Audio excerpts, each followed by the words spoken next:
Now it's our top 5 James Bond movies. So, as we do usually, let's start at number 5 and work our way down to number 1. Let's kick straight in with number 5. Take away the doors. Let's see what we had. Okay, so there we go. I have got Live and Let Die as my choice. Dun, dun, dun, dun. What a theme tune. Fantastic. Best theme song. Roger Moore's first outing as Bond, 1973, directed by Guy Hamilton, who did a lot of the Bond films back in the day. So this one's a little bit different. It's kind of, I always thought this is as close as James Bond gets to blaxploitation, because you've got the great Yaphet Kotto, the late great Yaphet Kotto as Kananga, and his bunch of goons. You got Baron Samedi in there, and Teehee and Whisper and all those guys. And you've got a young Jane Seymour in there as Solitaire. It's a really good sort of first outing, I think, for Roger Moore. It's got all of the great ingredients you expect to see in a James Bond film. It's got the locations. It's got the greatest Bond chase ever committed to film, in our opinion. Would you not agree with that? I would. The boat chase is amazing. I love that boat chase. It's so cool. It's crazy. Because it is crazy. You were telling me, tell me about it again, that the story behind that. Yeah, so apparently when they first wrote the script for the film, he basically just wrote as a boat chase, Yeah. Didn't really develop any of it. And they literally just turned up, they booked the sets down at the Florida Keys where they would shoot it on location with no idea what they were going to do. And they just kind of went, they said, we've got a great stunt team and we've got great people, let's try different things out. And they just, we could do this. And they shot that, and then we do this. We could blast a speedboat through a wedding cake. Yeah. They'd never do that now, but no. They did back then. Oh, it's great. I love that whole sequence. Really funny. Really great to establish Roger Moore in the role. And a fantastic theme song from Paul McCartney, the man himself. Who doesn't love that? Himself. It's just the best. I think it's the best Bond song, personally. So that was my number 5 choice. Yours was From Russia with Love. From Russia with Love. Another great theme tune. Who sang that one? Matt Monro? Yeah, Matt Monro, From Russia with Love. I just think this is... I've always liked From Russia with Love. I think it's the kind of darkest of Connery's Bonds. It's the grittiest. That they fight on the train carriage is against Robert Shaw. Brilliant. Against Robert Shaw. It's brilliant. It's aggressive. It's nasty. You can see how many films are taking inspiration from such a great sequence. It's just Connery at his best for me in any of them films, and it's just a more... It feels like it would fit in something like Daniel Craig's era, Yeah. As a film, you'd go, and that's more my style. I think that's why they kind of did a tribute to it in Spectre when he fights Dave Bautista on the train. Yes. That was obviously, there was a lot of nods to it, yeah. I think he fought Jaws on, Roger Moore fought Jaws on a train on one of them. That again was obviously, at the time sort of hawking back to that famous fight with Robert Shaw on the train. But yeah, I love that as well, From Russia with Love. That's also got a cool boat chase sequence in it. Do you remember he's got the flare gun and he puts all the fuel in the water and they basically drive into it? That explosion on the water there, even now you look back on it and say that is some ordnance they used there. That is some crazy explosion. Like that's what you expect to see though, isn't it? It is. It meets all the tick boxes for me. It does. It is a bit crazy. Okay, so working our way down now to our number 4 picks. Let's take away the screen, see what we had. So I had Diamonds Are Forever. Forever, forever. Which is Sean Connery's last performance as Bond for the official canon. Of course, he came back in 1983, I think it was, and did Never Say Never Again. But we don't count that one. As good as it is, and it is a bit of fun, but we don't count that one. So, yeah, Sean Connery's last performance as Bond. He came back after Lazenby left, so they must have had to get the checkbook out there. Broccoli must have been like, oh my God. Definitely did, yeah. Because there's no way he would have come back to it. You can tell he's a little bit older in it. He doesn't look quite as young as he did in the other 4, or the other 5, or however many he did. I think there's 5 before that. So he's starting to age a little bit, but I think that's fine. It's the 70s, you know, so it's a new era in the world as well as a new era for Bond. One of my favourite things about it is you've got Mr. Wint and Mr. Kidd, who are the campiest, most creepy, hilarious villains from the whole franchise, if you ask me. They just unforgettable. One of them is played by Bruce Glover, who is Crispin Glover's dad, and Crispin Glover, obviously George McFly from Back to the Future. And, you know, he's a weirdo and brilliant at it, though. You know, when you want an actor like that who's kind of peculiar and a bit of a weirdo, you know, he's just a perfect choice. So I love that about it. You know, it's got all the other stuff in it you'd expect to see in a Bond film. You got Bond having to take on all sorts of villains throughout. He nearly gets cremated at one point. I remember watching that as a kid, and they put him in the coffin and put him through the cremation oven. And I remember thinking, that's that's quite, sort of had an effect on me at the time. There's that great sequence as well where he steals the lunar buggy, the moon buggy, and it's almost as if there's a nod there to the faking of the moon landings because they're doing this. So, and I like that. I like the fact that they threw that in there. So, and of course, as I mentioned at the start, you got that wonderful Shirley Bassey theme tune as well. You like Diamonds? Are you into Diamonds Are Forever? Yeah, for me, it's a little bit cheesy at times, a little bit kooky. It's a bit too camp at times, which I think hurts it. Which I think, quite a few in that era fall into that. There's some great stuff in there. I've gone for number 4, On Her Majesty's Secret Service. Yep. Of course, which just precedes Diamonds Are Forever. Yeah. So I've gone with Lazenby. This is... it's a good film. It's a very good film. Very different from Connery's films. Again, a bit grittier, a bit different, trying different things. Yeah. Was not received well at the time. No. But in retrospect, people really appreciate the performance. It's a shame that Lazenby didn't do more. Yeah. Of course, the famous ending. He gets married, and what happens there is, it's the best ending to a Bond film. Almost, in some ways. Yeah, it is. It is in a lot of ways. Because it does something so different and leaves you there going, what? Yeah, it's kind of a downbeat ending, and that in itself is a brave thing to do. It was. It did so many things differently, which I think you needed to do. You get all the Connery Bonds. It had to do something different to differentiate it, and it does. And I think it works really well in retrospect. You've also got the "We got all the time in the world." Fantastic theme song, yeah. Gotta love Louis Armstrong. Total. I mean, just the fact that they got him to do that is just amazing. Just spectacular. Louis Armstrong, great song, of course, and just some really great stuff in there, and the style as well. He wears a kilt, for Christ's sake. Yeah, it's quite something. Yeah, and there's loads of action. And Diana Rigg is, of course, coming out of having done the Avengers, so she was used to all that sort of, high kicking, punching, shooting action, and they give her a good chance to do it. It was nice that, there was a Bond girl or a Bond woman, whichever you want to call it, in there that could hold her own for the first time, and she does give as good as she gets, and, she's brilliant in it. Just terrible at the end when you see her get shot, and the heartbreak of it, it's just like... Okay, so for our number 3 choices, take away the screens. Let's see what we had. I have gone for GoldenEye, 1995, which was Pierce Brosnan's first outing as James Bond. It kind of relaunched the franchise, reinvigorated it. Pierce Brosnan to me was like the archetypal Bond. He was like, you just look at him in a tuxedo, holding up a piece, and it's like, there he is, there's James Bond. Even without hearing him utter a single word, he was James Bond. It's one of the best Bond films, I think, of the whole franchise. That's why it's in my top 5.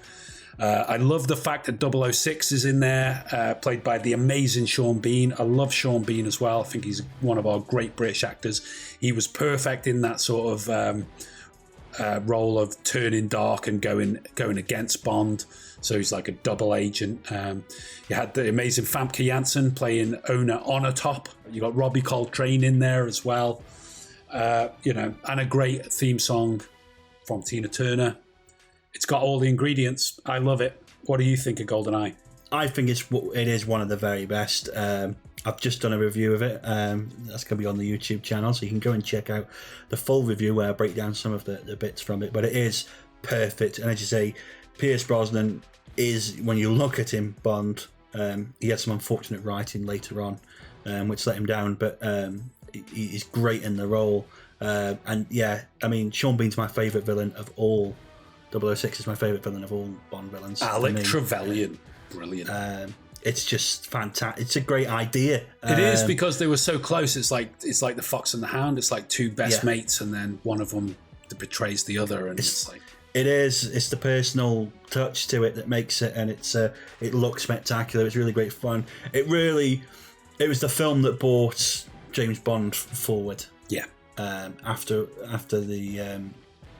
the previous Bond films and some of the problems it got into and how silly it sometimes got, it really took it a step forward and went, this is what Bond should be. This is Bond for the 90s, Bond for a new era.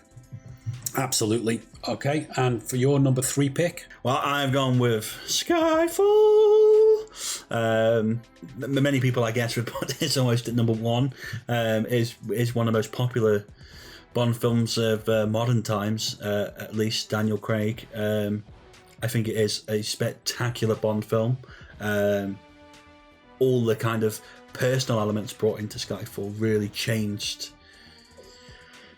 what Bond is about. You finally start digging into some of his past and delving into the character, which is something that's you in the past was usually brushed over, but here we really get into the nitty gritty of where he came from, who he is, and all the psychological elements and of Bond. We get a great performance from Judi Dench as M in a final go at it. Just fantastic. Javier Bardem is excellent as the antagonist, I think. Yeah, spectacular. The whole kind of chasing through the tube stations and stuff in London is just that's a great sequence. Great stuff. Amazing. When they get that bit where the train comes in through the blast hole and nearly takes him out. Wow, that is just super cool. Great soundtrack, of course. Adele's song was amazing. The whole thing just really, really great fun. Well, hold that thought, my friend, because we'll go straight into our number 2 picks. Take away the screens. My number 2 pick was Skyfall, so we'll continue talking about it.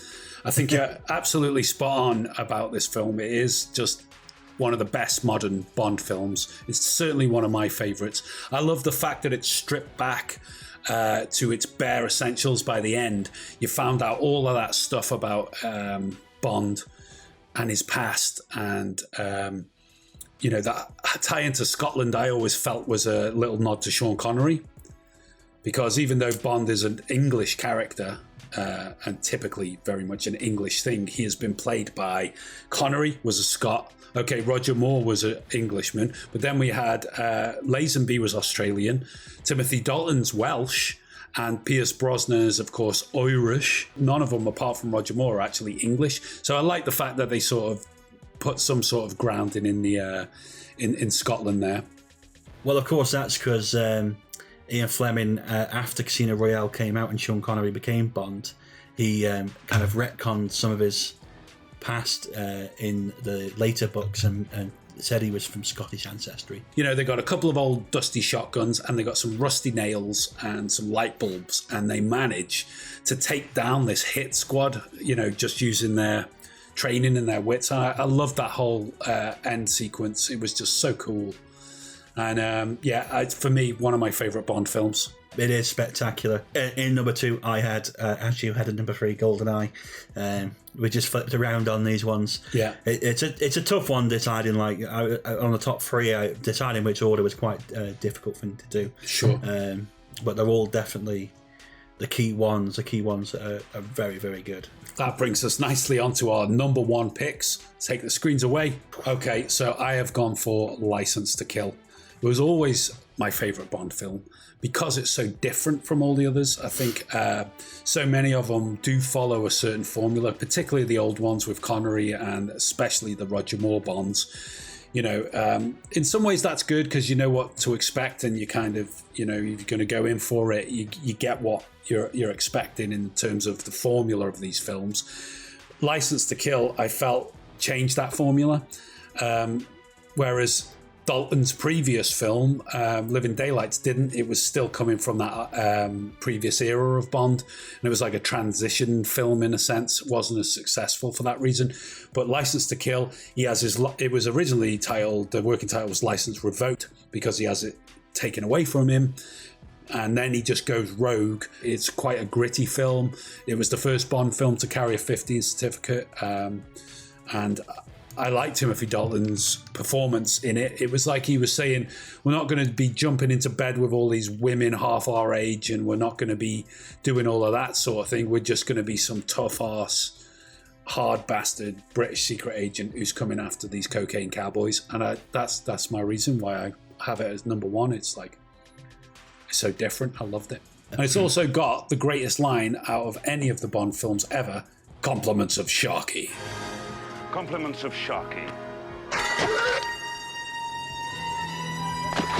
It's a great film. If I had like a top 6 or 7, this would be in there. It's a tremendous outing from the kind of overlooked Timothy Dalton. Really, he's kind of that anomaly in the thing people forget about, but. It is a really great film, and going back to it recently, it was like, this is so fantastic. It's the violence is gritty, and all the flames and stuff, and the chasing. It really is akin to, you look again saying you look backwards from the Craig era. This is another film that you could pick up on and go, it's got the similarities to it. It's a bit more grounded. It's a bit more crazy. And as you say, it's 15 certificate. It is a lot more kind of like oof in this film than we'd had previously. Yeah. I think mainly because he burns Franz Sanchez to a crisp at the end, and you actually see the guy get set on fire, and he's like, ah! And that's like quite strong, even for Bond. We've seen some silly things like people getting blown up, and all sorts of stuff, but that was just, I think it's the gritty realism of it that made it carry that certificate, and good on him for it. What about your number one choice, my friend? So when I originally came up with this list, I came up with it last week because we were talking about this show, and I actually originally had Skyfall at the top, and I actually changed after rewatching them the order I've put the two in. Because I used to say Skyfall was my favourite Daniel Craig, but after now watching them all in a row, revisiting them, Casino Royale is my favourite. It's my number one. Fair enough. I think revisiting that film, I forgot how fantastic it is. The whole opening sequence with the kind of parkour running across the construction site, chasing down the terrorist. It's just mind-blowing how it's brilliant. Well, it's put together. It's just whoa, and so different from what Bond had previously had as opening sequences. The whole kind of grounded realism of it, starting at the very beginning, the kind of how he becomes an agent, the whole going away to all these different places was just—it's fantastically handled. The pacing of the film, the kind of thrills and build-up, I think is perfect. I actually think, watch them again, out of all of the films, this is the best paced. The whole sequence, and the people's complaint is usually about the how long the film spends in the casino playing the poker game. Oh, that's to me, that's great action in there. Action on the poker table. Action on the poker. It's highlight of the film. It's so enjoyable. Yeah. People go, oh, it's slow, and it's like, no, it's perfect. The way it builds up, the tension, you think back to Dr. No as well. He was playing cards in that, and that whole thing. He always trumps the enemy, and it's very James Bond to have him playing poker. All them different things that happen during that game, where he goes off and the guys who are trying to kill the bad guy, and he takes them out of the stairwell, when he almost has a heart attack from the poisoning, and he has to go and get rid of that last round nearly killed me. There's a great line in it. It is. The whole thing is just like, it's perfect. The first appearance of Leiter in the Craig era, and he was great, and I really enjoyed the whole thing, I thought it all worked, especially to set up the Craig era as well. Oh yeah, and come on from Brosnan. I totally agree with you it. there. It's a perfect start to the Daniel Craig era of Bond. The only trouble I have with it is the ending is a little bit lackluster, I found, which is fine when you see it in conjunction with all the others, because it goes straight into Quantum of Solace. Yeah.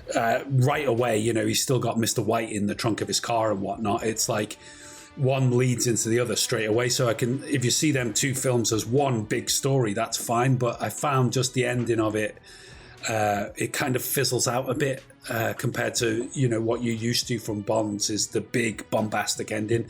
But in context of the Daniel Craig chapters, it does work very, very well, and it is a very good movie on its own. I wouldn't disagree with that, but yeah, good choice. And again, an amazing theme song from Chris Cornell there. It was, yeah, really great. I like the fact that they went to a rock artist to relaunch the Bond saga, because again they had to reinvigorate Bond once again, because after Die Another Day, it kind of took a bit of a downward. Die Another Day, what a pile of shit. It's not great. Yeah, it's definitely not great. So they needed to do something bombastic, and like I say, getting someone like that is traditionally from a rock music background to sing the title song, I thought was quite a brave choice, and one that worked really, really well for it. But absolutely, they took a lot of brave choices, different kind of music. Even the casting of Bond himself was a brave choice, because a lot of people didn't react well. Didn't to like that it at all. No, and he's done great. He's made it his own. He has, and even things like the title sequence was a complete new step for Bond. Really, it was really different at the time. Yeah, they start in black and white, don't they? They start in black and white. The pre-title sequence is something else. Yeah, it really did say this is different. Yeah, we're going somewhere new, and I really love it for that. Yeah, I mean, it's cool because they did sort of, like you call it, a soft reboot of the franchise. But one thing that they maintained from the old films that I'm really glad they did is they kept Judi Dench as M. Yeah, because she's just brilliant in that role. She's brilliant. She's so good. Absolutely. M for mother, the matriarch, the whole thing. I thought she was excellent in it, and obviously works out well later on when you get to Skyfall and she gets bumped off. You've got a bloody cheek. And there you have it. What are your top 5 Bond films? Let us know in the comments. We'd really love to hear from you. Maybe you're more of a fan of Roger Moore, or you like the Connerys better, you like the old stuff. Maybe you think Die Another Day was a masterpiece. Let us know. That's it for this video. Let us know your thoughts in the comments down below. And remember to like, share and subscribe right here on YouTube. For more film reviews and articles, check out our website, moremovies.co.uk. And join us on social media at More Movies For You. That's on Facebook, Twitter, Instagram, TikTok, all across the board. You know the score. If you enjoy what we do, please consider supporting us at buymeacoffee.com or join us on one of our packages on Patreon. The links are in the description down below. And for more filmtastic content, click one of the buttons on screen now.